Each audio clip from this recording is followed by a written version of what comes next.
copy machines that jam, people drinking coffee, meeting rooms. There are a lot of things that are pretty similar in offices in the US and Germany.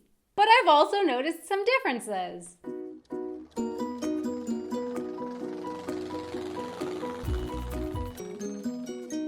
Hey everyone, I'm Donna and you're watching Wanted Adventure Living Abroad. First things first, there are definitely some differences in vacation amounts, parental leave, sick leave, but for those things, there's this video over here in which I talked about that, as well as the overall work-life balance difference between the US and Germany. So I will leave a link to that in the little eye up in the corner, as well as a link down in the description. But okay, so what did I say at the beginning of the video?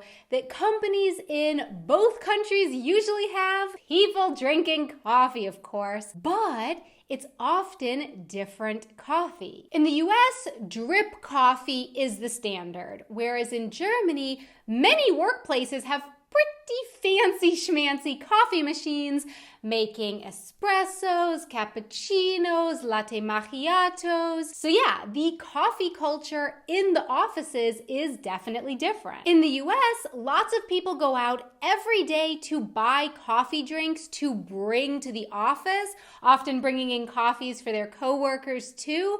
Whereas in Germany, this rarely seems to be done, as the offices often have it covered in-house. Speaking of drinks, how about something to eat? In Germany, there are often company cafeterias or cafeterias that several different companies can go eat at.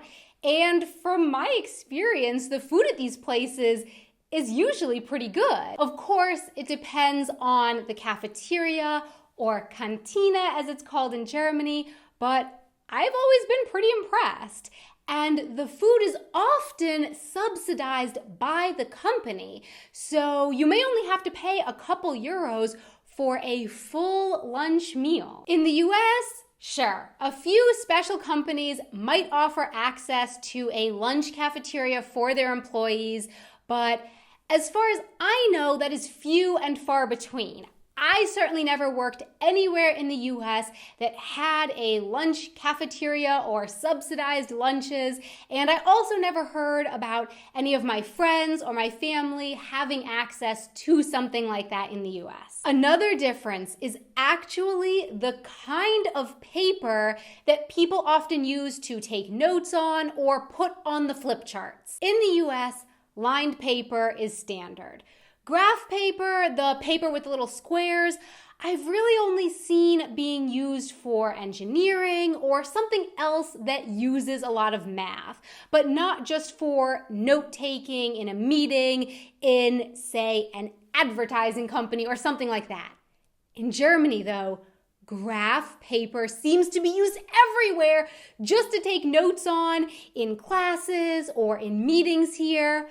I was really shocked when I saw that. Something else that surprised me in Germany, the holiday office party is done a little differently here. In both Germany and the US, companies do often have some kind of end-of-year party that takes place in December, but while in the US, it's quite common to have the party in the actual office, and you decorate the office for the party, and you bring all the food and the music and the lights into the office. In Germany, it's quite common to have the office party outside of the office, usually at a restaurant.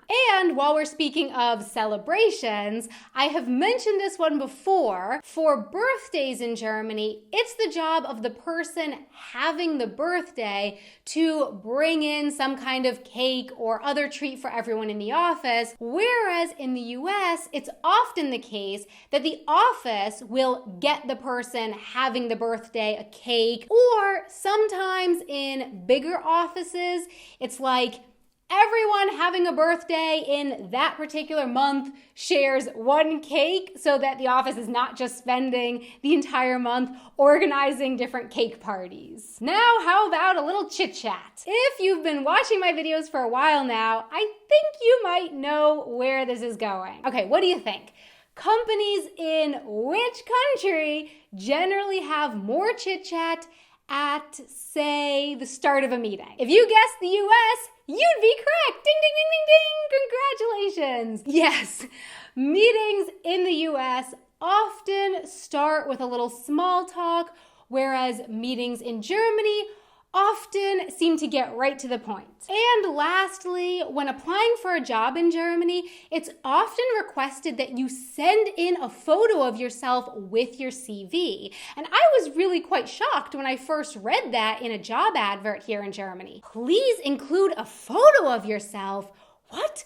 Why? At first, I thought that it was just that one company, but then I saw it again and again and again, and I realized that actually most of the places that I was applying to in Germany asked for me to send in a photo. As far as I could find, and I will link to the information down below, employers in the US are not supposed to ask for a photo from the job applicant, as it could lead to discrimination.